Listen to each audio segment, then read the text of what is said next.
Welcome to Passages Pulse, where we track the heartbeat of Israel and the Middle East from a Christian perspective. In a time of confusion, division, and misinformation, we're here to help you cut through the noise with truth, clarity, and conviction. Hi, everyone. Welcome to the Passages Pulse in this very special episode. Have you been hearing anti-Semitic conspiracies lately? Have you been thinking about them maybe? Have you heard things that make you doubt, that catch you off guard, and maybe you're like, what's this about? Well, let me tell you, that's a very dangerous train of thought, and we're here to help you think through this. So if you have any of these questions about anti-Semitic conspiracies, especially the ones that make Christians susceptible to them, drop them in the comments. Let us know what you're dealing with, what you're frustrated, what you're struggling with if you're talking to a friend. We here at Passages and our friends, we have a very special guest today from Philos. We'd love to talk about that. So just wanted to introduce you this way, but let me tell you who's with me today. We got Dominique Hoffman, our colleague from the Philos Project. Hi, Dominique. Thank you for being with us. Hi, Sebastian. Thank you for having me. I'm so excited. Well, I want you to know, we just started this podcast a few weeks ago, and maybe this won't be polished in that order, but I want you to know that you are our first special guest as far as recording goes, meaning that you were the first person that we invited, because when we started this, I immediately said, we got to get Dominique. She's been talking about this for years, for at least 2 years, right? Yeah. So thank you for being with us. Where are you? Where do you live? Tell people a little bit about where you are, but don't tell us where you actually live. My address is No. but thank you so much for having me on. I'm so honored and touched, just because also my founding or my origin of getting into this space was through Passages. So it feels very full circle to be on the podcast. But I am a born and raised Floridian, and I'm coming to you from the Sunshine State. Oh, nice. That's awesome. Mm-hmm. Well, Yeah. friends, there you go. Work until they invite you to be on the podcast or the organization where you started your journey. Yeah. Well, I guess I can provide a little bit more context too, besides living in the Sunshine State. So I was born and raised Floridian. There's a really big Jewish community in Florida. So growing up around Jewish culture was something I was familiar with. But I wouldn't say I knew a lot about Judaism. And then I went to Florida State University and was then invited to go on a Passages bus. I think it was Passages' second summer. Okay. So like the trip in total back then, the subsidized cost was like $800. So I came home and like begged my parents, who are not travelers. I had never left the country. I was like, please let me go to Israel. And they said yes, which is really wild to me. I look back and I'm like, that must have been the Lord kind of ushering me into my calling, because ordinarily I do not envision my parents saying yes to an ask like that. And then I went to Israel. I had no idea who the Palestinians were, which is like crazy now, because that's my whole job in talking about geopolitics. But I went and I was like, everyone keeps talking about these Palestinians. And I kind of was gathering that there was some sort of a fight or a disagreement, but I had absolutely no clue. And then I kind of slowly started to learn. And then I came home. I actually then started an international affairs degree after my trip to Israel, kind of found my calling there and kept going back, and then was a fellow with Passages. So it's kind of my origin story into this space. I always grew up a Christian Zionist, but I didn't really know what that meant until I went to Israel. That's great. So, friend, let's do this. I would love for you all to get to know Dominique very well. I have some questions to ask her. The subject that, as I said in the intro, today we're going to be talking about anti-Semitic conspiracy theories. Dominique is an expert. She's been digging into the nastiest places of the internet to find the best anti-Semites around. And we're going to be talking about that, or the worst anti-Semites around. And we're going to be talking about that later. But first, I want to get to know you, like seriously, because you are a role model for me. I just started this YouTube podcast here with Passages, and you've been doing this for a while. But let's continue to get to know you. So I was stalking you on LinkedIn. You got 2 master's degrees. You're working on your second master's degree at Yeshiva University. Tell me about that.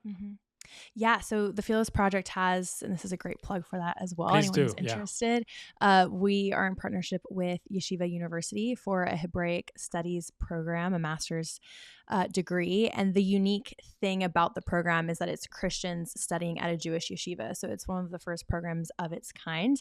And I was the director of that program. And then I was like, wait a second, this sounds really cool. So I want to do it. So I enrolled last year. I'm almost done with that degree. But it's been really great. It's very much the passages in Philos Ethos in Action, which is building bridges with the Jewish community. And really, I've learned so much about my own Christian faith and the roots of my faith through doing this program. And it's provided me such a depth of knowledge and also just perspective on how the Jewish community views Christianity and their side of the perspective in the Jewish-Christian relations movement that's happening in America. So it's been very, very fruitful and also a blessing in my spiritual journey as well. So it's very much academic, but it's had very personal implications as well. That's incredible. Yeah, Yeshiva, for those of you who don't know, is the most prestigious Jewish university in the country. And of course, outside of Israel, because in Israel, there are some amazing universities. But this is super awesome that you guys are doing that. So how can people apply? How does enrollment work? Yeah, absolutely. We have a link on our website. I can send it to you guys if you want to put it in the description box notes down below. But you can also just email me, Dominique at philosproject.org for application information and details. Awesome. Well, if you're interested in learning about the roots of your faith, Hebraic thought, this is what Philos has been about since the beginning, talking about the Hebraic roots of our faith. So that's great. Thank you for promoting that. You are working on your second master's, so that's cool. Tired. I'm tired. You can't see the bags under my eyes because it's finals week, but it's been very fun. Okay. Well, good luck with that. Let's go back to your first trip. So you were studying political science at Florida State, right? Were you involved in student government? I was. So that was my connection to the Philos Project, and I was a very active Christian in domestic politics, but I didn't have a global perspective. So I knew of Israel from like a Bible study faith perspective, but not a geopolitical perspective. I was very much focused on domestic politics. And so when I came home, I was like, wait, I actually think I like politics, but on a global scale. And then that's where my dual undergrad degree in international affairs came in.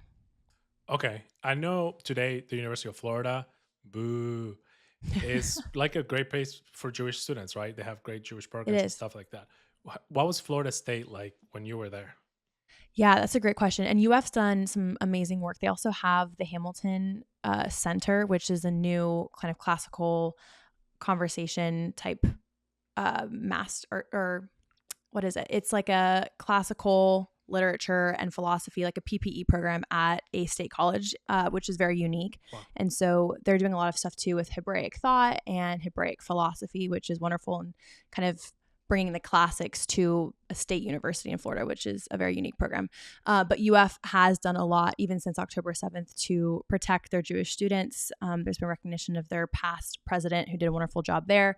Florida State University, although I hate to say it because it's my alma mater, is not as good when it came to protecting Jewish students on campus. The Students for Justice in Palestine chapter there was very active, and I saw that firsthand just in my time serving in student government. I also served as the budget chair, which meant that we got to allocate funds to student orgs, one of them being Students for Justice in Palestine, and they would come in and try and boycott Jewish organizations' funding quite often. So I saw that fight firsthand. And then in 2020, when we had the race riots here in the United States, a lot of BLM and then pro-Palestinian rhetoric was very much hand in hand. And there was a whole controversy, but essentially our Catholic Senate president was kicked out of his seat for being pro-traditional marriage. And in his place was a Palestinian student. And then he ended up trying to block a bunch of Jewish student orgs. And the state got involved. We had state representatives come to that hearing. So I haven't heard of this. This is crazy. Yeah, I testified in that hearing. It was all virtual because it was during COVID. But it was kind of a front row seat to everything that's been happening now on college campuses. Obviously, now it's a lot more political and emotional, and it's at a much larger scale. But for that time, it was one of the only cases I knew of on a state university campus where the conflict in the Middle East was really affecting student life on campus. And I wish my university had handled it a little bit better. So that was my experience when I was a student. Wow. Well, that's incredible that you were involved in that. So before all this happened, I guess you went to Israel in 2017, maybe 2018. Oh, 2018. 2017, okay. 2018, I think. So you went to Israel. Was it with your whole, was it a full bus of Florida State students? Tell us about the ministry maybe you partner with, and what was your trip like? Tell us about it. What do you enjoy about it? Some of the spiritual aspects of it. Yeah, the trip was amazing. It was a half FSU, half Loyola University bus. It was fantastic. And like I said, my understanding of Israel was from a very biblical perspective. I grew up in a household that had a very unique theological, very well-rounded theological understanding. I was going to a Reformed Baptist church on Sundays, but my family would watch John Hagee during the week. So I was getting some dispensationalism and then Reformed theology. So I had a really good understanding of the Old Testament. And I grew up with parents who just always instilled in us, like, those who bless Israel will be blessed, and we should support our Jewish brothers and sisters. And so that was kind of my framework. I didn't understand the theological infighting or even the roots of supersessionism in the Christian faith. I was very unaware of the role Christianity has played, or theology has been weaponized or misconstrued to promote conspiracy theories like we're about to talk about, or Jewish persecution. So my time in Israel was, the first time was very much a spiritual experience. I would say I didn't retain much of the geopolitical context of it. And I just remember going to all these different sites and seeing the Bible come to life. It was like seeing Sunday school come to life before your eyes. And that was very formative for my faith. And I think I almost had like a faith crisis too, because when I went to Israel, I was like, I'm going to feel the presence of the Lord. It's going to be crazy. And in some ways, it felt very common as well. And it was a reminder that the Lord's with us everywhere. And so while going to Israel was so transformative for my faith, I also walked away realizing that he's in everything, and he's here in America as well. So I think I had kind of idealized what going to Israel would be like. And in many ways that was fulfilled. And then in other ways, it challenged my faith. That's a great little theological point there. I think I grew up in a church where they would promote Israel as like, go here, you're going to feel God's special presence or whatever. And that's true. That could happen. But you highlighted a great point for New Testament theology, that the Lord is present with those who the Holy Spirit indwells. So going to Israel is awesome. You're going to see some awesome things, but be grateful that the Holy Spirit is with you and God's presence is with you if you're a Christian, whatever you are. So that's great. I asked the most expensive tier of ChatGPT to give me a question, so I could ask you this very creative question for you. Perfect. What is your favorite place in Israel? That's a wonderful and very creative question. My favorite place in Israel, that is so hard. Gosh. Well, I love the Old City. It's always been one of my favorite places. And now, having gone back during the war multiple times, I feel like I lived in Spain during COVID. And so I felt like I saw Spain in a very unique light because no one was there. And then now with the war in Israel is a very similar experience to COVID, where walking around the Old City when no one is there, or walking around the Church of the Holy Sepulchre when it's completely empty, was this very unique experience. And it felt almost timeless. Like I could have been placed at any period throughout history. So that was very unique. And so I would say maybe the Old City, specifically the Church of the Holy Sepulchre, is one of my favorite places. But also Jaffa, and sitting like at a cafe in Jaffa and just hearing all the noises and the different languages in Arabic and Hebrew is probably another favorite spot in Israel for me. That's a great spot. For our listeners, let us know, what is your favorite place in Israel? We also had, when COVID, Israel would open and close during COVID. The first time they opened, we were like ready to go. So we sent, I think, a couple of buses with students as well. So if you were part of that bus, let us know, and let us know how it was to be in Israel when nobody was there. That's all pretty cool. Okay, so how do you end up working at Philos? How long have you been working there, and what have you been doing? Yeah. So I've been at Philos for almost 2.5 years now. I was the first graduating class of COVID in 2020. So all of my postgraduate opportunities kind of were upended. I didn't really know what to do. And I was very involved in the pro-Israel space. I was doing a lot of work with CUFI as well. I was a Bonhoeffer Fellow. And so I had kind of, shout out to CUFI. And I envisioned myself moving forward in the pro-Israel space somehow, but then that never really materialized. And then I got, out of touch with the pro-Israel space living in Spain. And then I moved home, finished my first master's degree at Florida State, and was like, okay, I want to go to DC. I want to work in the Middle East. That impression from my first passages trip and then going back to Israel very much stuck with me as I was envisioning what my young career would look like. And so I moved to Washington, D.C. I ended up working at a lobbying and law firm called Brownstein, and I was working on their international desk and their lobbying team. So I was working with countries in the Middle East. I realized, it was fancy, but now as we see like Qatar and a bunch of other countries influencing U.S. politics, and also seems like US a lot of people opinion. from Florida go to D.C. to work. Yes. Yeah. There's a ton of Florida State University students. There's a whole chapter of graduates who meet up all the time in D.C. Yeah. But Hi, Pam Bondi. Hope you're doing well. All right, keep going. No, yeah. And so I realize kind of the dirtier side of geopolitics and the corruption of it through lobbying, which if we get into that when we talk about, AIPAC and JFK and that Jewish conspiracy theory, no one really talks about FARA registered nations such as Qatar or China who pour a ton of money into the United States to lobby a representative. So I saw that from the countries that we were representing in the Middle East and just didn't love what I was seeing. And I didn't feel like I was really missionally aligned with the lobbying space in DC. So I was actually then a student with Philos to go on PLI. Tell people about this. Yeah, the Philos Leadership Institute is our young adult institute. So it's very similar to what Passages does, but for young leaders. And I was in that program. So I was in the courses, I was at the retreat, and I was getting ready to go to Israel. And Shannon Walsh, my predecessor, called me and was like, I'm moving on to a new opportunity and I want to recommend you for the job. And I was like, this was an answer to prayers, Sebastian, because I was not happy at my lobbying and law firm. There was a new Congress in session. And so this was back in 2023. Okay. And so I had gone to the Hill and passed out my resume.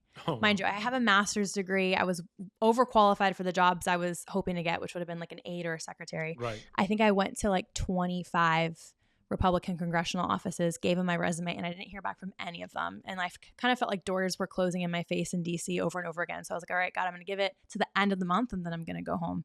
And that's when Shannon called me, and then my time at Philos started. And then from that time, I've been in charge of our educational programming. I also work on our PLI trips with my coworker, Isaac. So I will help run those trips in Israel. And then I was given this podcast to do. And that's kind of taken up the majority of my time. But I'm passionate about it because it's kind of the intersection of education and then also using multimedia to convey to a much larger audience than maybe, a lecture room would afford me. Yeah. Do you know when you started doing the podcast, The Overlook? I know it's recently rebranded, but when do you start doing it? So it was first, I was a co-host of The Deep Map with our former founder and CEO, Robert Nicholson. So I kind of dipped my toes into the podcast space with that. And then I started hosting the Philos Project podcast about a year and a half ago. Okay. A little bit after the war had started, that like November of 2023. And I've been doing it ever since. And then we rebranded it very recently to The Overlook. Yeah, of course. I've said this. Let me say this again. If you really want to keep learning about this, please do go to YouTube, find the Philos Project, find The Overlook. They have two great podcasts. One is the Catholic one. What is it called? Beyond Rome. Beyond our Catholic Rome. podcast. Right. Mm-hmm. And then the Overlook, which does Dominique hosts. I actually was doing some digging. I don't know if you know this. I'm sure you do. You guys have 881 videos published. You have over 2.8 million views total in your channel. Your most popular video was recently. Actually, you hosted it. It had more than 800,000 views. Yeah. That's incredible. And then you have I did some math. I didn't. ChatGPT did. If you have been doing about one episode every week for the last year, right? Mm-hmm. So according to some of the math that I did, you probably have around 80 hours of video of like 4,600 minutes of podcasting. That's incredible. So you're doing this every single week. Yeah. Thanks for doing the math for me, so I didn't have to do it. Like I kind of lose track. And then I started doing 2 a week, actually probably 6 months ago. And I've like completely lost track of it, but I am happy with the growth of the podcast. And I so appreciate your endorsement of it and watching it and thinking of me to come on your first episode because I think it's such a necessary voice in this space. And when we talk about conspiracy theories and how to combat that, I truly think that ignorance is what creates the environment for those conspiracy theories to thrive. And so podcasts such as your own and my own are so important to combat that. Yeah. The more the better. I think people need more and more information from especially a Christian point of view. There are a lot of awesome podcasts that we follow, that we listen to. They're awesome, our brothers or Jewish brothers, but we also need specifically Christian content for Christians. So Yeah, absolutely. let me ask you some quick questions about your job. What are you most proud of from your job so far at Philos? I would probably say the podcast, because it's grown in ways that I didn't think it would grow. Like I used to get 50 views probably for like 6 months on my videos. And so, and I was really happy with that too. Like I would say like, I was like, oh, it's going good. Like this is great. Cause what I talk about is very, very niche. And so when you have a more niche topic, you're going to have a smaller audience. And I was really just grateful for what it was. And then it started to build momentum and grow. And there's still so much growth that could be had. But I think where I'm at today, the podcast is something that I'm very, very grateful for. But then also going to Israel and helping facilitate that education. And PLI really focuses on a very deep level of education. Our trips are primarily for people who have been before. And so we will address different topics such as theology and comparative politics and history before we even get on the ground. And that's where my job comes in the pre-education content. And so also being able to equip people to go back to Israel and see Israel at an even deeper lens has also been very personally fulfilling, which I'm sure you can attest to at Passages. Yeah, and I want to really highlight this. Fans, if you really want to get an incredible experience, go to Philos Project, the website, find the Philos Leadership Institute. It's an incredible program. Isaac, your colleague, has been to our conferences to promote it to our students as well.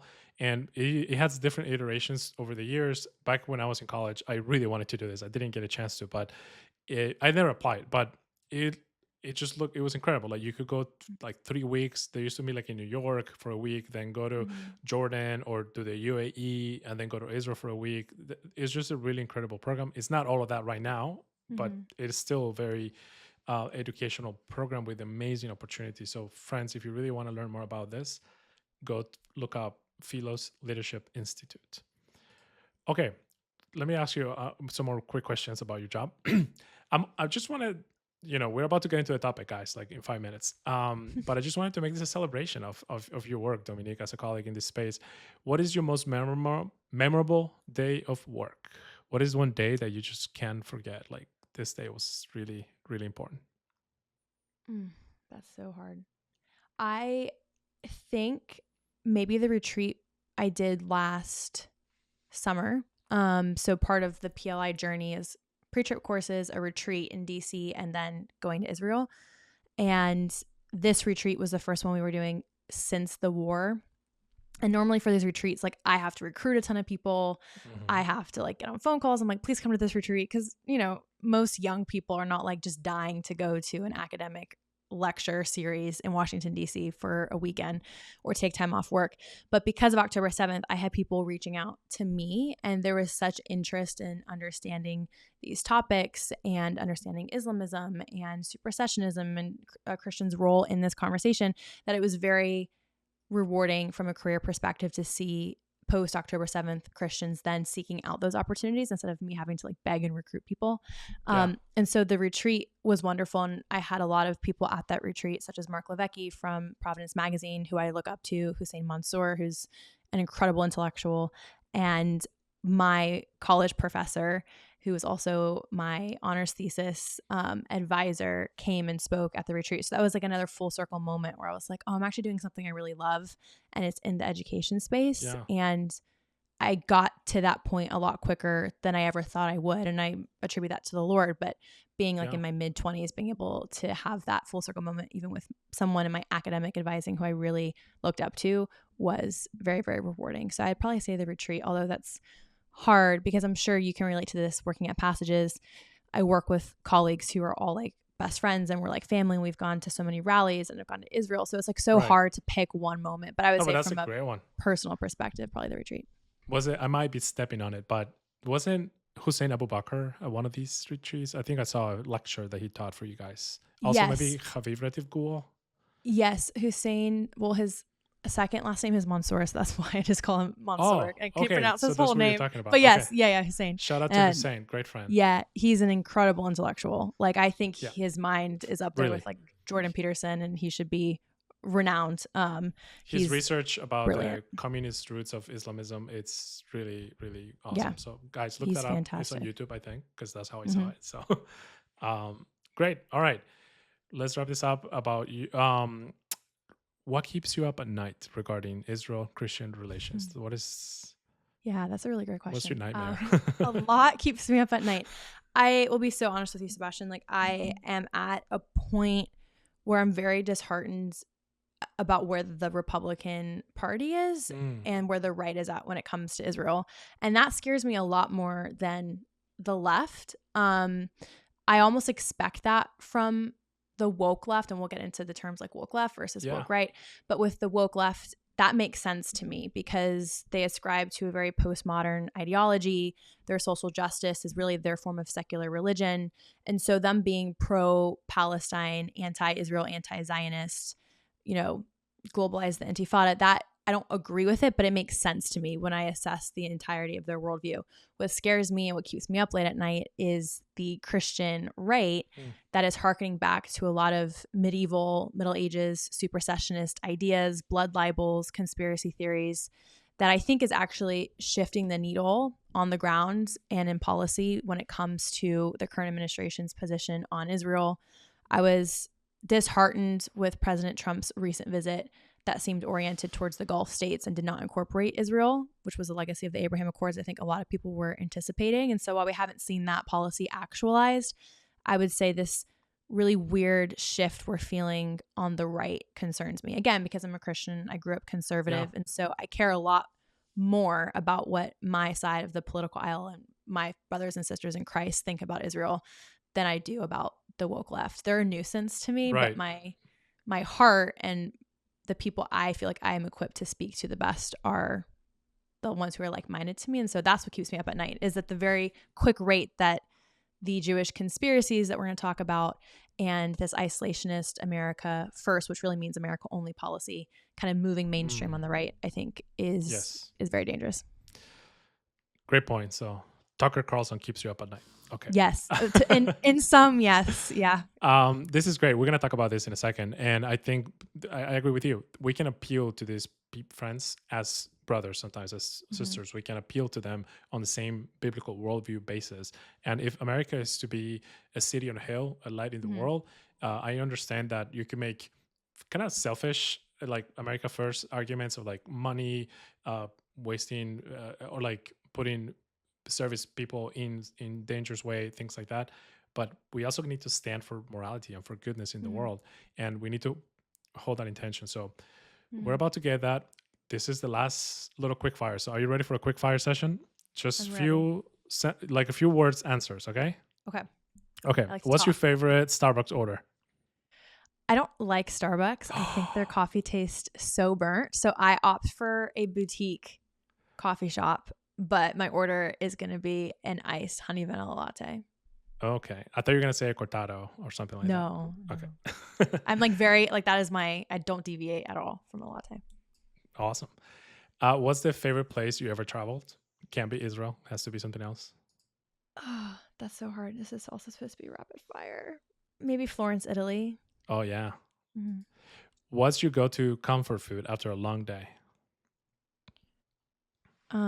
This is so gross. Tuna salad. Like, I really like tuna salad. That's terrible. Wow. Okay. Airport food. Wow. Yeah, essentially. I don't think I've had one of those in like 15 years. A tuna salad. Yeah. Or like a tuna melt with tomato soup. Like something like hearty and cozy. Wow. Yeah. Okay. All right. You said comfort food. It's not my favorite food. That's my comfort food. What's your favorite hobby outside of work? That's a really great question. I don't have one anymore. I think that this is a problem in our industry, in our field. Yeah, I pontificate way too much about work stuff outside of work, so I need to get a hobby. I would say traveling. It's an expensive hobby, so I can't do it all the time, but definitely traveling.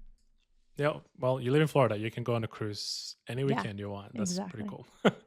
All right, Dominique, thank you so much. Now that we have gotten to know you, Now that I've grossed the audience out with my tuna with salad, the tuna melon. now we can That's go terrible. into the questions. Let's get into some. Before we get into this, I want to say one comment about your career that I didn't know about you. The whole experience when you were lobbying. This is, I truly, thank God for that. I think the easier thing to do would have been to stay in a career path where you could have made a lot more money and just have a lot more career growth and all that. But you were uncomfortable with that. I think the Lord put something in your heart that made you uncomfortable with that. Mm-hmm. And this is one of the most concerning things that's going on right now around the administration in right wing politics. Qatar has endless money, and Qatar absolutely. will give a lot of people a lot of money to just do really well. And it's really hard to say no to money. But I just think it's great. I think this is great advice for young people. If you are watching this, I know many of you are thinking about career, you're getting graduate degrees. One lesson that I got from your journey is the Lord will close doors where he doesn't want you to go. He'll close those doors, and you'll need to listen to God's sovereignty. And just keep trying, keep knocking on doors. The Lord will say no by closing doors and opening others. And also, I hate to say this, but I'm not gonna say follow your heart, but like pay attention to your conscience. You were bothered in your conscience, but some of the things you were seeing, and now you're doing awesome God's work. Any reflections on that before we start?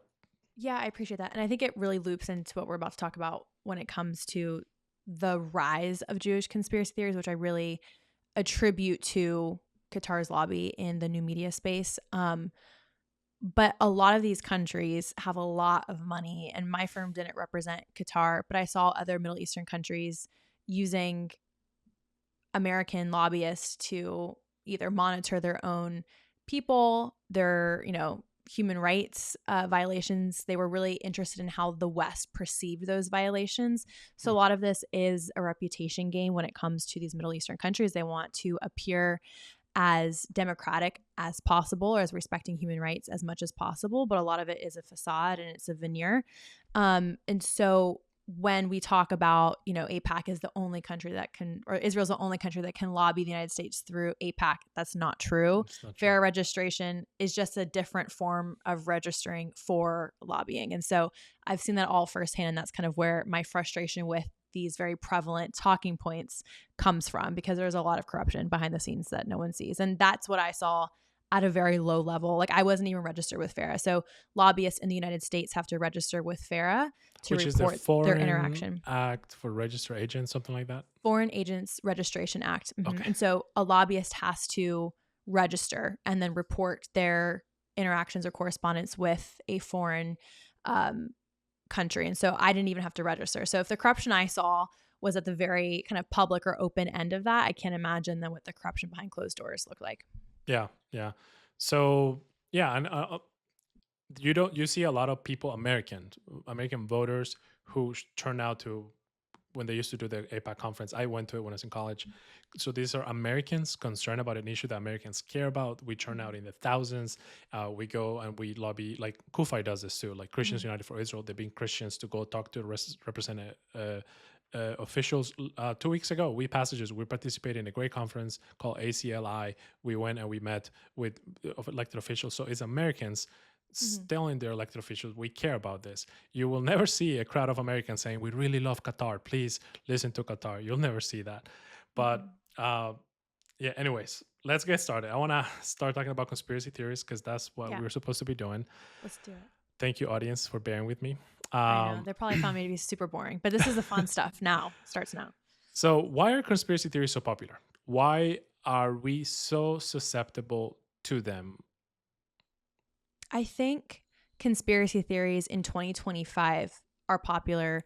And let me just say this, conspiracy theories have always been popular. If you look at even the Middle Ages, the bubonic plague or the Black Death, for example, the Jews were scapegoated, and there was a conspiracy that the Jews were behind killing all the Christians through the Black Plague. So this is an ancient tactic that I think kind of comes when there is social or economic and political upheaval. The Jews are a very easy scapegoat. So this is a pattern we've seen throughout history. We saw this in the Inner Warriors with Germany before World War II, in Russia as well. And so this is a pattern. But today in 2025, I think the reason it is so popular is we live in a post-COVID-19 world. We also live, post 2020 election. A lot of Republicans still believe that Donald Trump's election was stolen from Joe Biden. Yeah. And then the subsequent really detrimental policy of Joe Biden in his 4 years only goes to reinforce that for people who prescribe to that idea. And then Trump's landslide victory against Kamala Harris was only further proof of maybe that suspicion being true. And so, especially on the right, where I think these conspiracy theories are festering, there is a suspicion of the official narrative, of institutions. It's an extreme version of the 2016 MAGA slogan of drain the swamp.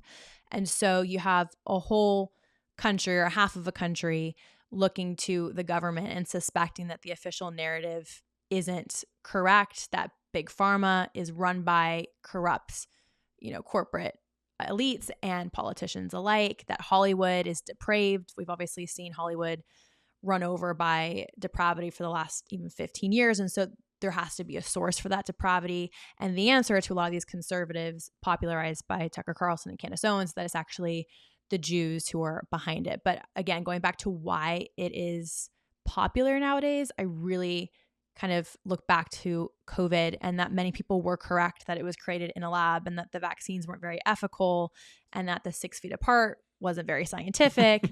And so is this going to get this podcast banned in your experience when you talk about this? No, it won't. It won't. Okay. They don't care anymore. They moved on to other things. Mark Zuckerberg came out and he's like, the government told me to hide this, to hide some people asking questions, right? The administration pressured him to suppress just questions. So, anyways. Which I think might also be Mark Zuckerberg trying to cozy up to Trump because he's like, oh, oops, like I made an enemy out of you. I should probably be nice to you now. Yeah. But yeah, exactly. So there was a coordinated effort. And that kind of being true, I think then has opened the door for people looking for corruption behind every official government position, behind every institution, every journalist, every legacy news outlet are all corrupted because of COVID. And so I think it fosters an environment to be suspicious of everything now. And again, who is responsible for that? And the answer for these people is the Jews. Yeah. We talked about this in another episode that will be released, how in every instance, the Jewish people people find a way to go blame the Jews. You talked about Middle Ages, bubonic plague. They blame the Jews for it. I read a book about the Mongols, and I mentioned this in other podcasts. And at the end of the book, they talked about how fear of the Mongols in Europe unleashed anti-Semitism in Europe because people thought that Jews were associated with the Mongols. So it's a spiritual thing, and the Jewish people are always blamed for it. So let's put a pin on that. Yeah. Okay, so people are doubtful. People are suspicious of authority. And like you said, COVID really did a number on us because what we were being told about the virus turned out to not be true. But now there's a term that I heard for the first time from you. I'm not on social media, and I keep up with what's going on in the world with podcasts like yours. So I heard you talk about woke right. You were the first person I heard say that. Did you come up with that? The woke right. I wasn't the first person. That was kind of a term that people like myself who just kept talking about Candace Owens and Tucker Carlson just, I think, rallied around because of the similarities in the tactics that Tucker Carlson and Candace Owens and this now emerging woke right use that are very, very similar to the woke left. So the term doesn't really make sense outside of a comparative example with the left. Yeah. But there really wasn't a word to describe what I saw happening. And so I can't take credit for the term, but definitely talking about these issues. I was one of the first people who in my circle at least cared, because I would talk to a lot of my friends in DC too, who are like, that's just a fringe group of people. Like no one is listening to them. But in a year, the woke right, isolationism, Christ is king, Nick Fuentes corner of the internet that no one needs to pay attention to is now very, very mainstream. Is now very, very mainstream. And so similar to the woke left, the woke right prescribes the answer, or what they claim is the answer to the corruption of our institutions. So where the woke left says that's internalized racism, it's systemic racism, the woke right says this corruption is because we're bought off by the Zionists, by the Jews, and they offer an alternative to fix the system. So on the woke left, it's the total dismantling. It's much more neo-Marxist in nature, dismantling of our Western institutions and rebuilding of those institutions. And then on the woke right, it's eliminating the Jewish problem that is corrupting our government. And so they look to existing institutions and they provide different prescriptions for what's wrong. But essentially, that's kind of where those similarities and those parallels can be drawn. And to what BLM is to the woke left, Christ is King is to the woke right. It's like this universal statement that every self-professing Christian can say, yes, Christ is King, but underneath that is the charge of deicide and the insinuation that, you know, the Jews are cursed. They are no longer the chosen people of God. So there's a lot underneath that statement. In the very same way with BLM, a lot came to be represented by that statement besides, you know, the statement all of us can agree on that Black lives do matter. Yeah. Let me ask you a question about, I'm conservative. You are as well. Mm-hmm. I didn't used to be. In first episode of this podcast, I talked about how I used to be a socialist in college. I used to be super leftist. I hated Israel. I was a leader in anti-Israel movement on my campus, and going to Israel on a free trip that I went to because I wanted to see the apartheid, the occupation, the horrible country that Israel was in my mind. It changed my mind, and the Lord also saved my soul. So thank God. Let me ask you about, I find conservatism without Christian values really weird. I agree. So I am a conservative because I believe the Lord has created a world with truth, with parameters, with commandments that we must keep. Christianity is about being fruitful, multiplying, having a family, teaching, raising up children in the knowledge of the admonition of the Lord. Tell me about this. Like people who are conservative without religion, what do you say to that? How does that lead sometimes to like conspiracy theories like this? Yeah, I think that's a great point. I agree with you that being a conservative without being a Christian or being Jewish or even to that extent being Muslim, like having a religious impetus for that worldview doesn't make as much sense to me. And I think that's where we're seeing like the Joe Rogan, Theo Vaughn, Dave Smith kind of center manosphere. Joe Rogan is not a conservative.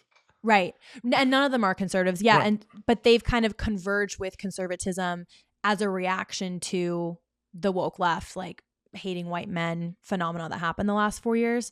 And so while they're not true Republicans or true conservatives, they are MAGA.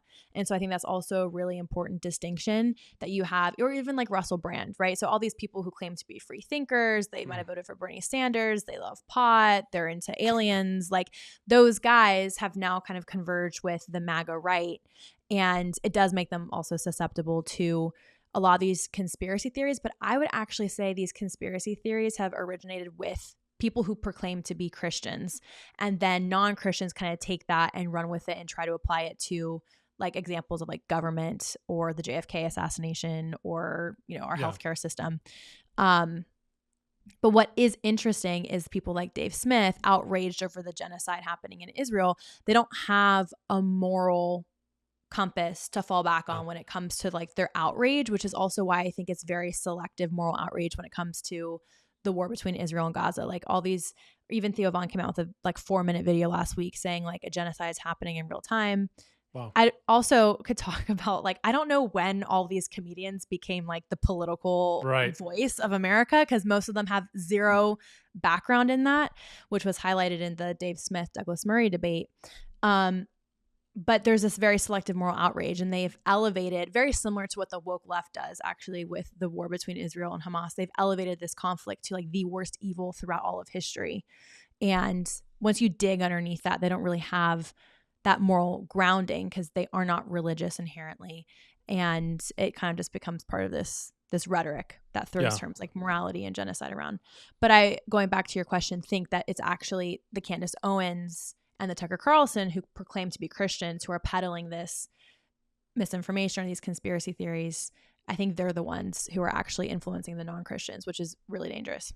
Oh, wow. I didn't expect to go here, but since you just mentioned that, let's go here. Let's get weird. Is it possible for somebody to be a safe Christian and be very anti-Semitic? So you mentioned in your intro that you grew up in a Reformed Baptist church. I am also a Reformed Baptist. I just graduated from the Reformed Baptist Theological Seminary. Oh, congratulations. The Southern Baptist Theological Seminary, which is a Reformed seminary. So Martin Luther, he's our boy, right? 96 Mhm. thesis. He Yeah. started the Reformation, the Protestant Reformation, but he was truly anti-Semitic, and Mhm. I think the Nazis were able to do a lot of things that they did because they were able to appeal to that Germanic pride of Luther, who Yeah. said things like Jews should be beat up, we should burn down their synagogues, they should not be allowed to travel in our country. Towards the end of his life, Martin Luther was really anti-Semitic. I've Mhm. heard people who say, I don't think he was a Christian. Is it possible for somebody to be a Christian and be really anti-Semitic? Hmm. That's a really great question. I, not being the omnipotent Lord, do not know these individuals' hearts. So I want to preface it by saying that. But I would say a true understanding of the Bible, I believe, would then manifest in some sort of understanding for how the Jewish people fit into God's history of redemption, but then also our connection to Judaism. So I think if you're missing that component, and it's so interesting because I had a very intense debate over Memorial Day weekend with my boyfriend's brother, who has a very different eschatological understanding of the Jews from myself. And so even within Reformed Baptist theology, I sometimes feel like an outlier in seeing the Jewish people as part of God's, divine mystery and his plan for history moving forward and redemption. I'm very much Catholic in how I view the Jews, very much Nostra Aetate in my own personal theology. Mm-hmm. But do I think you can be inherently anti-Semitic? I think if it drives you to deep hate and then you see this hate kind of manifesting in someone like Candace Owens, who is lying about the Jews, or whose animus and hate leads her to say that, Israel and the Jews is like the temple of Satan. I think that you're missing such deep understandings about your faith that I don't know how you reconcile those two beliefs. In a very same way that I question how a very, very woke left social justice Christian can reconcile their understanding of man and woman, traditional marriage, the Lord creating us uniquely in our mother's wombs with a unique purpose, and then like gender ideology, LGBTQ plus, right? It's like it's very similar in that I don't know how you reconcile those beliefs. I don't know what that means for an individual Christian's salvation. I'm not the Lord, but I would say you would know them by their fruit. And I think there's been a misunderstanding about how Judaism fits into Christianity and the deep Hebraic history that we have in our faith. Yeah. I was talking to my boyfriend's brother, which I'll have to tell him I shouted him out because in the podcast, Yeah. and we were talking even about Paul, right? And he's Yeah. like, the temple was destroyed. Paul was speaking to the diaspora of Jews, but in Acts, Paul also makes a sacrifice in the temple. And so Yeah, even in the exactly. early church, you see the theological leaders grappling with, okay, how do we implement Jewish ritual and tradition into the Christian faith? And what does that mean for the Gentile believers as well? But there wasn't a huge distinction in the early church for like 200 years between Jewish believers and Gentile believers. And then I think as Orthodoxy came into play and the church started to parse out theology, that's when this animus and this hatred for the Jews developed. But I don't believe that's inherent to the scriptures. I don't think there's any biblical foundation for that. And going back to something you said, I think there's a spiritual blindness. And I really, truly believe that there's an element of spiritual warfare that comes with Christians talking about Judaism and the Jews and these conspiracy theories. Because I believe someone like Candace Owens actually genuinely believes that she is theologically sound in the ideas she's putting forward about Jews. And so I think there is a spiritual blindness element as well. That's a long answer. Thank you for tackling that's that hard question. I don't know if I tackled it well, but I would just imagine that if you understood the heart of the gospel, you would understand Judaism's role in our Christian faith. And so I also think there's a lack of sound theological understanding that's very, very prevalent, and it's been prevalent throughout all of history. Yeah. There's you mentioned in Romans, actually, Paul says that the Jewish people are the roots and we're the branches. Do not grow arrogant towards the branches. So I think that's the problem. As soon as the Gentiles became the majority of the church in the early centuries, they started taking over the church. And also, like Constantine was pretty anti-Semitic. He had some anti-Semitic laws against Jews when he legalized or he decriminalized Christianity. Early church fathers also had bad views about the Jews. So from the beginning, the church has been doing what Christ asks us not to do, to not be arrogant towards the roots. And that's why we can, fast forward to the Holocaust, Nostra Aetate, and now Philos and passages full of Christians who are trying to undo centuries of poor theology. Yeah. Before we run out of time, because it's my fault, y'all, I just wanted to get to know Dominique. So we'll have to have you back because I want to keep talking to you. Please do. I want to tackle two quick specific conspiracy theories, okay? Let's talk about one first. It's this thought that Jews are rich. Almost every Jewish person that I've met is like, oh, my grandpa came here on a boat with nothing in their pocket. And then like they start see Facebook. Like tell us about this conspiracy theory that Jews are super rich and they control the world with their money. Yeah, I think that's a very good conspiracy theory to start with, and understanding this idea that's now developing again. And something I want to say is, like, Candace Owens and all these free thinkers, right? They present these ideas as new, as revolutionary, as in a post-COVID world with new media.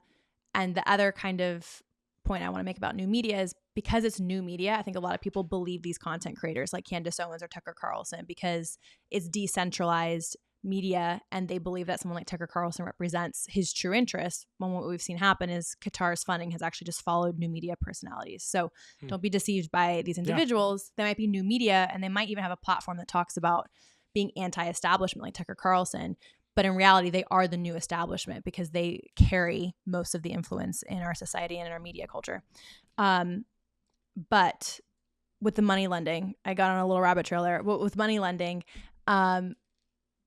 it was one of the jobs in Middle Age Europe that Jews were able to fill, and Jews were barred from participating in much of civil society in Europe. And because, according to Christian theology at that time in practice, you could not lend money with interest, the Jews came in and filled that role. Jews cannot, I believe, charge interest to a fellow Jew, but they can to the large Christian population. So they grew quite wealthy, although there are examples of that.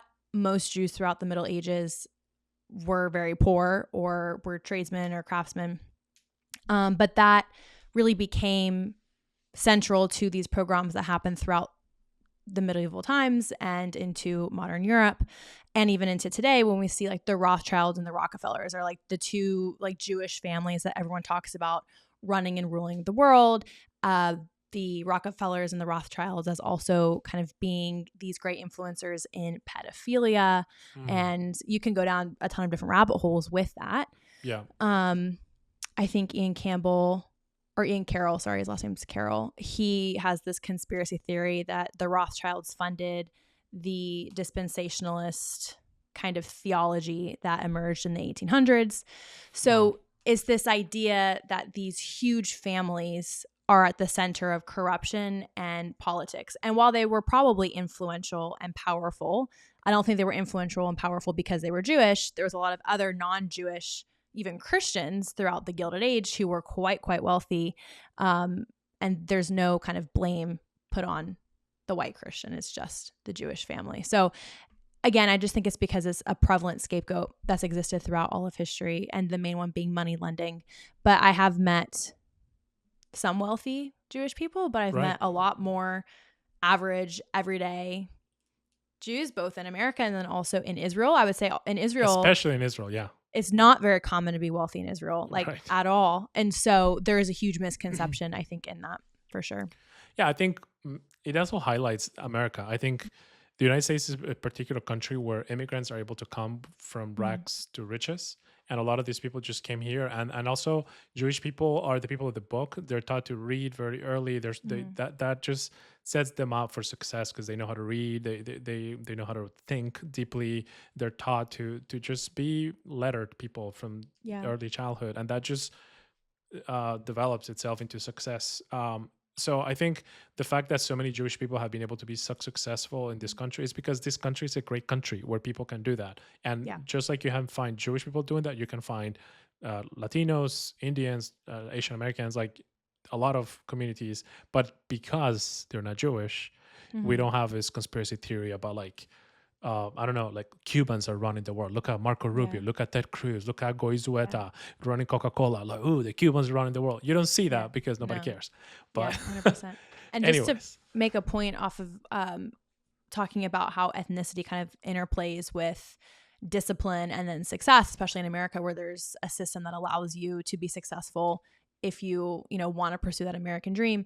Malcolm Gladwell's Outlier talks a lot too about even Asians and in Asian culture and how success comes from, centuries and centuries of rice farming in China and how that has led to success here in the United States. Wow. And another kind of example of selective outrage when it comes to Jewish success is like, how many doctors have we met that are either Indian or Chinese in the United States? And no one is talking about some, Chinese or Indian conspiracy theory about successful doctors in America. So I think it's selective, and most people go looking for those wealthy Jews to then prove their point when there are statistically many, many more non-Jews who are just as successful or more successful. Yeah. Okay, so real quick, the other big conspiracy theory that people talk about is that Israel's warmongering. I remember being in political science. I studied political science.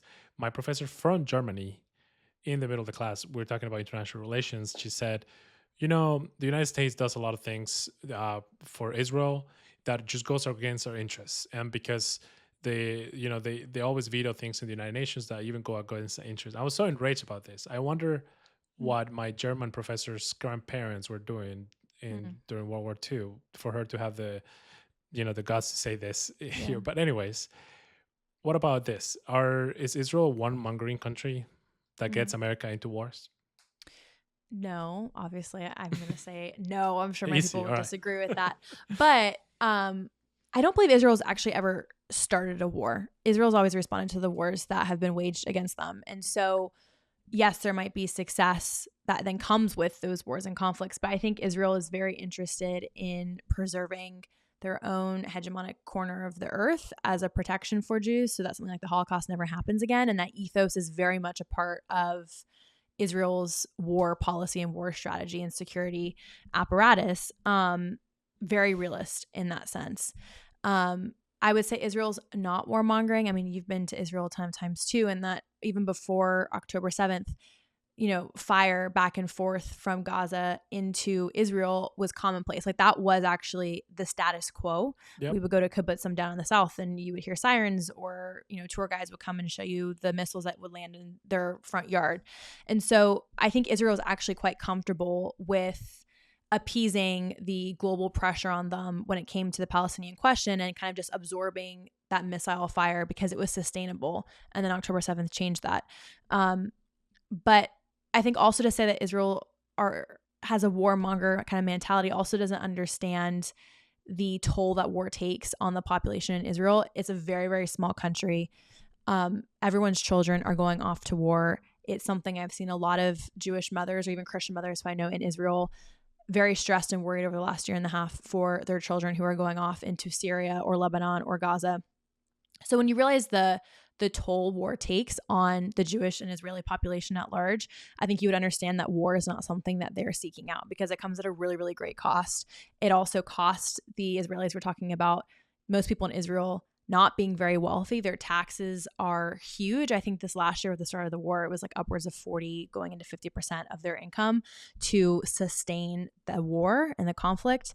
And so there's a great cost to Israeli everyday life in Israel. And so I would say because of that as well, Israel is not a warmongering country. And I think even that kind of position totally ignores how Hamas on October 7th initiated the war and conflict through the massacre that they inflicted upon Israelis, peaceful Israelis, some of the most peaceful Israelis ever. Like also what people don't understand is that the kibbutz that were targeted on October 7th are home to like very liberal Marxist hippies who have been working for peace for the better half of 2 decades. And so I think it just completely ignores the death cult and the warmongering of all of the Arab and Islamist organizations surrounding Israel.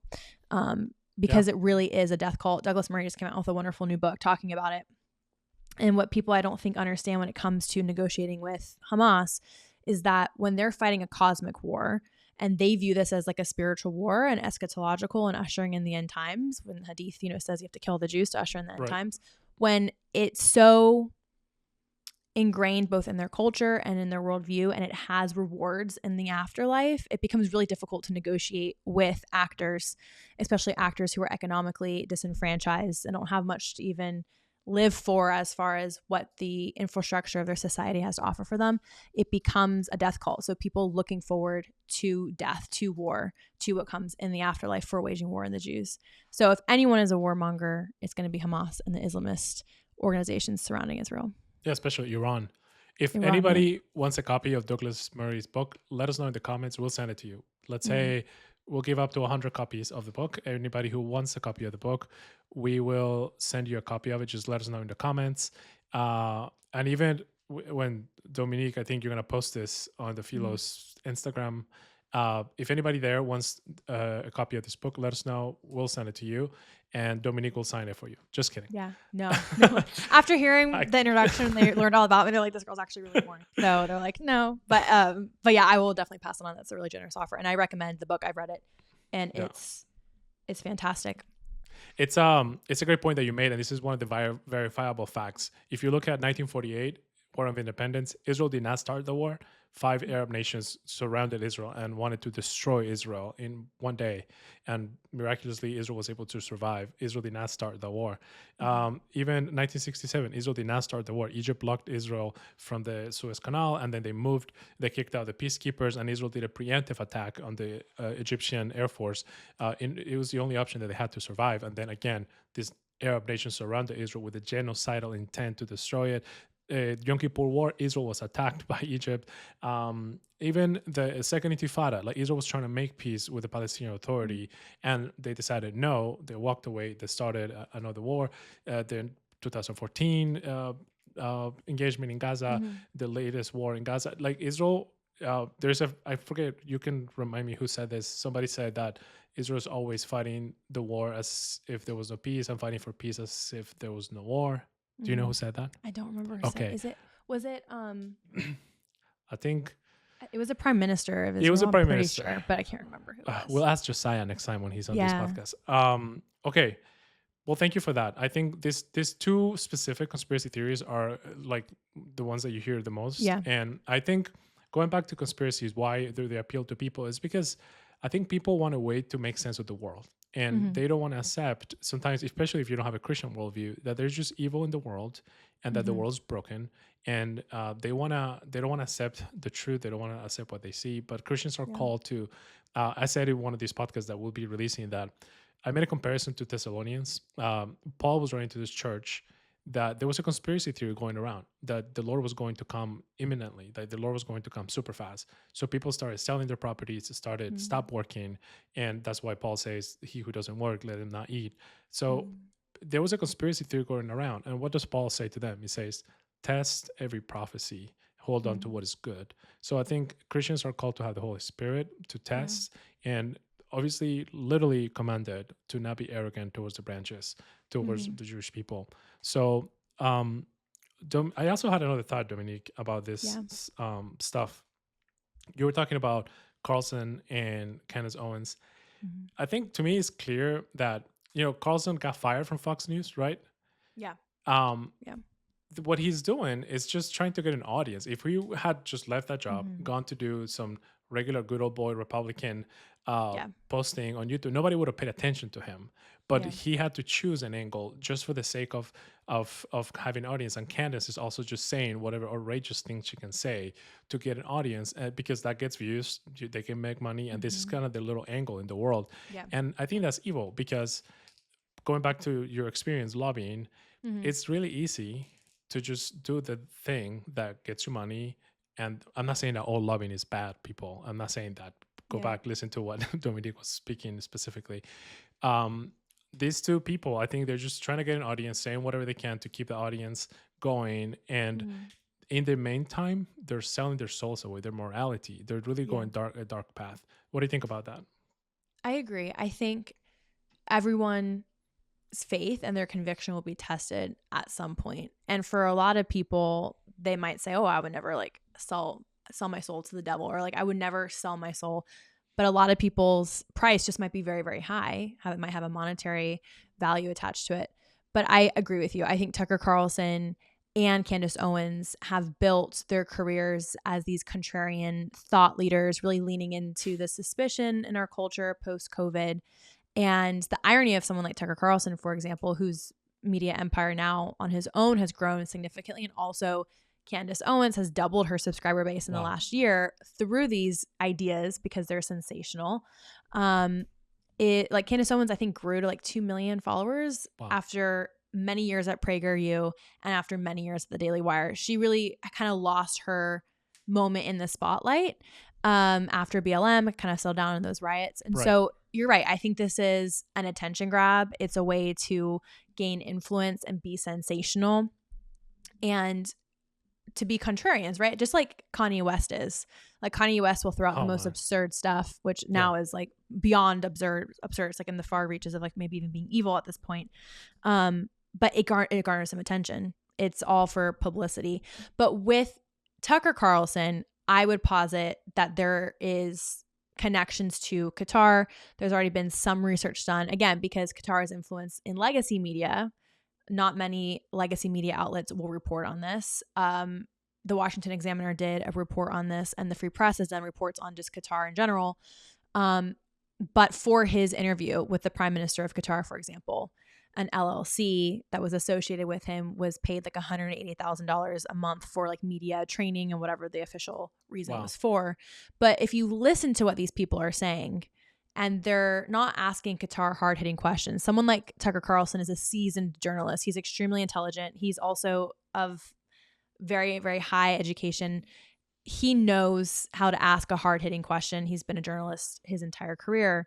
Not even asking Qatar, why do you fund and host the Muslim Brotherhood? Why do you fund and host Hamas?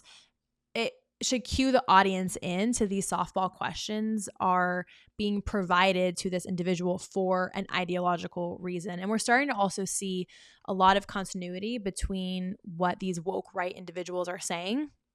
They often always will talk about AIPAC and foreign intervention from Israel. They'll condemn the war in Israel as a genocide. And now another key talking point that's been amplified across these individuals' platforms is that America is complicit in that genocide. So it's taken on now an anti-American angle as well.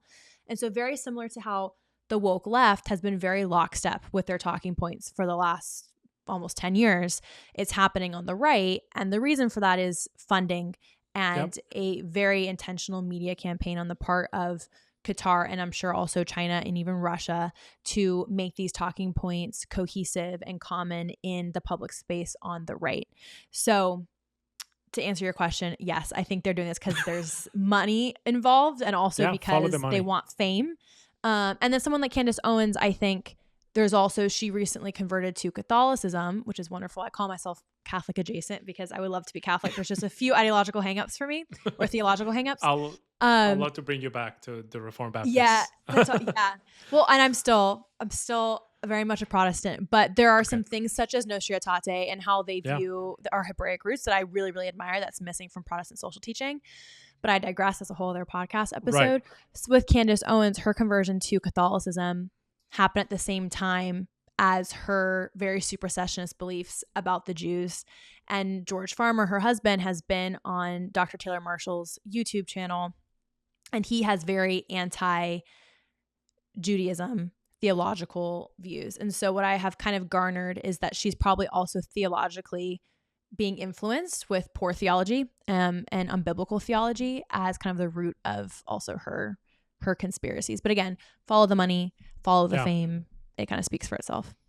Yeah. So I will let our Catholic colleagues talk about that. But I will say for us, for Protestants, I just mentioned it, right? We also have a lot to repent from this.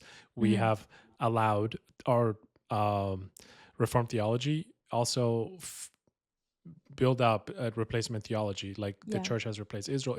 God doesn't care about Israel. God doesn't care about his people anymore. We are the new Israel.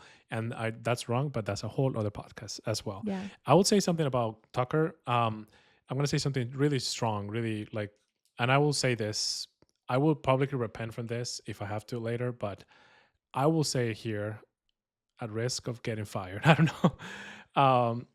I think Tucker is an useful idiot. I think that's what he is. He is a person who is lending himself. Let's forget about Israel for a second, right? Mm-hmm. America. He is serving as a puppet, as a word mouth, as a mouthpiece for uh, a really dangerous state like Qatar that is anti-America, that's actively trying to fund uh, movements that are trying to destroy our country. So I think he's betraying our country, and like a lot of people are.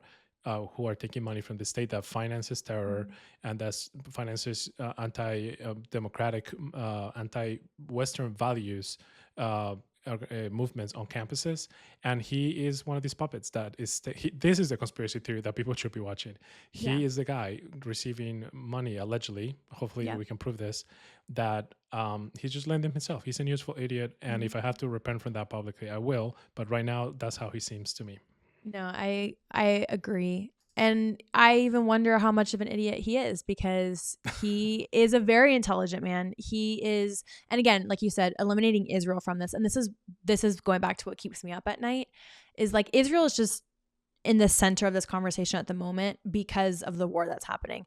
But what that represents is the same thing what Israel represents for the woke left, right? It's the West. And so you have someone like Tucker Carlson. Remember, authoritarianism is the same. It just looks different on both sides of the ideological aisle.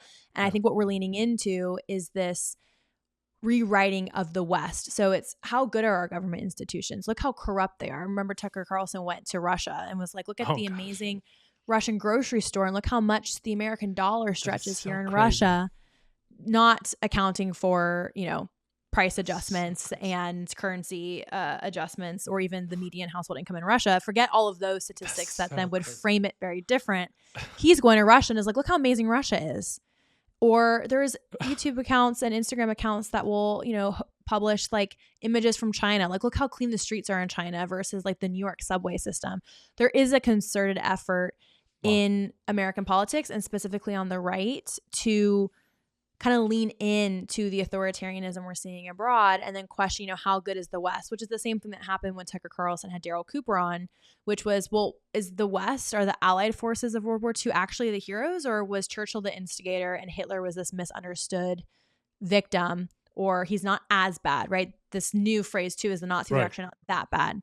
And so I think if you zoom out and you take Israel out of it and the Jews out of it, which I think they are at the center of it, but largely zooming out, it's this anti-American agenda that is then guised as true conservatism and America First policy. It's a mind warp, and it's something I don't think has quite come into view yet.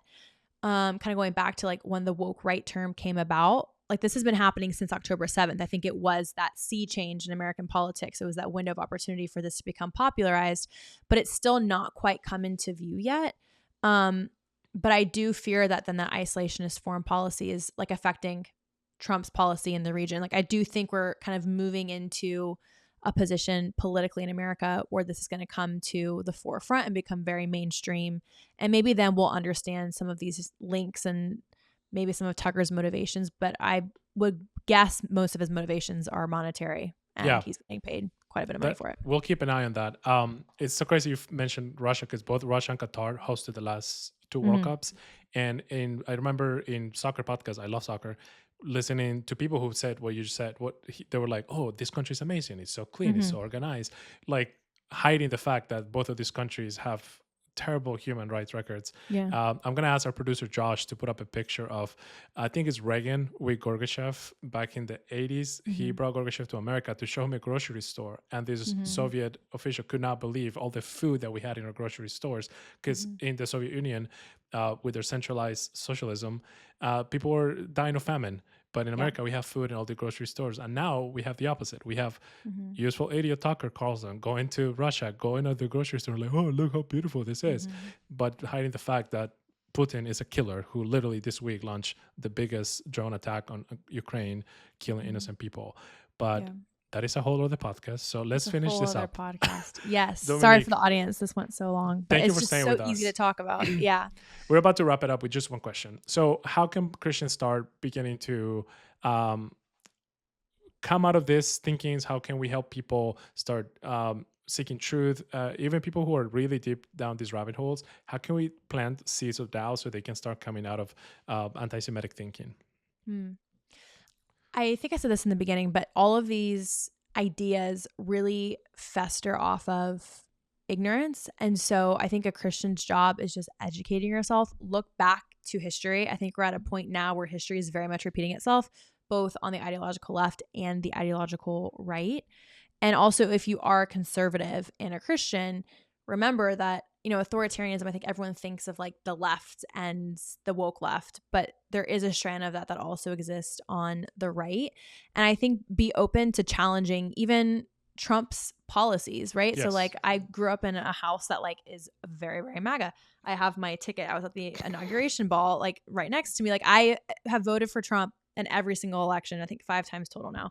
So like for me, I can like him, his ideas, his policies, but I've also kind of grown comfortable with questioning his policies and saying, you know what, it's only a few months into a second admin, but I'm not loving the policies I'm seeing in the Middle East. And I don't love the $400 million Qatar plane. Yep. And that's okay. I think there's also this like culture of groupthink that is emerging on the right, most of them being Christians, who are just apologists for anything that the Trump administration does. And remembering that it's not Trump who is alone making these policies. He has cabinets full of people, and some of them are isolationists and some of them prescribe to, like, I think I'm scared a little bit of JD Vance kind of prescribing to some of this more woke right ideology and what that means for foreign policy. So educate yourself, pray about it, discern what people are saying. Don't take everything at face value, and be okay questioning policies. That doesn't mean that you're now a blue-haired, like woke left liberal just because you might not agree with some policies when it comes to Israel or the Middle East, and or lean into that. Or a bow tie wearing woke right. Right. I know. And it's so funny because a lot of my hate comments now are from Republicans who are like, you're a Democrat. And I'm like, I'm not a Democrat. I just am challenging people in my own camp. So don't be afraid of those conversations, because that's where learning and growing and kind of reshaping your worldview away from groupthink happens. Yeah, thank you so much. I will add to that, just for Christians. Also, be careful if you're noticing yourself that you're entertaining anti-Semitic thoughts, or like thoughts of like, if you see the Jewish people as the bad guys in the movie, you need to read your Bible again. And just think about how you might be falling down the trap of so many Christians throughout the ages that started seeing Jewish people as the bad people. And like, what did Jesus do when he was dying? He said, Lord, forgive them. They don't know not what they do. This is talking about Romans. But Jesus Christ will return, and he will return, as the Bible describes him, as the Lion of Judah. He will retain his Jewish identity. We serve a Jewish Messiah. We've been saved by a Jewish Messiah. Our prophets are the prophets of the Old Testament. Our religion is steeped in Jewish roots. And I would ask Christians to pray about it, to repent, and to be careful to not fall into the anti-Semitic thinking that our ancestors entertained, from Martin Luther to Marcion, who was the first anti-Semitic heretic of the church. And I'll leave you guys with one Easter egg that we'll explore one day. The reason why our New Testament is arranged the way that it is because the church responded to an anti-Semitic conspiracy theory by Marcion, the first heretic of the church. And the New Testament is arranged the way that it is as a response to Marcion, who said that the God of the Hebrew Bible was evil and we need to distance ourselves from him. And that's why we have the canon that we have. And we'll get back to that one day. Dominique, thank you so much for your time, for your patience. Thank you. Please give us some parting words. Well, thank you so much. Thanks to everyone who really hung in there. I just like talking. So it was probably a really, really long podcast. So if you made it to the end, thank you for listening.